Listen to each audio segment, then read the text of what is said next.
When we talked about impulse, impulse is really when we alter the system. Basically, we do work on the system. The system being a ball, for example. Me kicking it is me, the environment, kicking the ball. A bat hitting a baseball. Again, the bat is doing work on the ball. The ball is the system.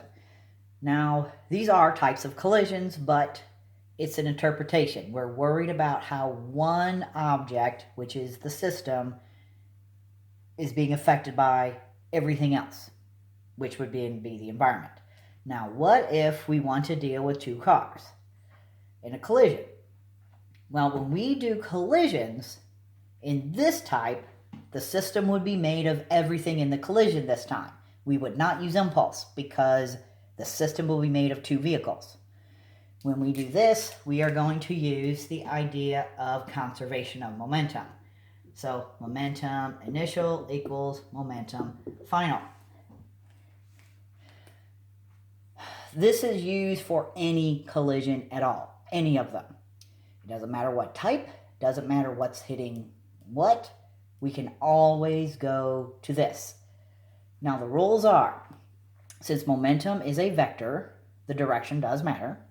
So if I tell you the system begins with a net momentum of, to the right, Newton seconds, that means at the end, after the collision, there is still 5 Newton seconds to the right, regardless of how things move afterward.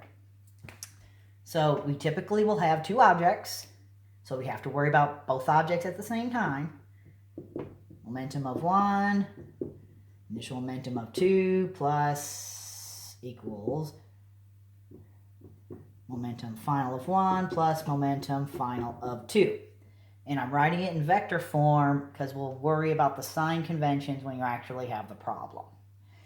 But remember what momentum is, it's mass times velocity. So mass 1, velocity 1 initial plus mass 2, velocity 2 initial equals mass 1, velocity 1 final plus mass 2, velocity 2 final. This is a very generic form, and I'm using the vector forms because we don't know what's right and left just yet. So in the event we have situation 1, situation 2, ball 2, initial velocity equals 0, ball 1, initial velocity is that way, and then ball 1, ball 2 after the collision, v final 1 this way, v final 2 that way. Okay, let's say that's a scenario. Ball hitting stationary ball, afterwards the two go away from each other. Okay, when we do this, that means we have a sign convention. I'm going to declare right as positive. So that starts as positive, but that's a 0. So I'll just do mass 1, velocity 1 initial as positive, so I'll deal with my sign convention. I know that's 0, so I'm just not going to write it. And then we have mass 1, velocity final 1, but notice what direction it is. That means it's negative because it's going left. And plus mass 2, velocity final 2. And that's a positive because it's going right. This is typically how we set up every single one of these. We go this line, this line, this line. We are not going to do anything more than two objects, but we could. It is a vector, so we could deal with two-dimensional stuff.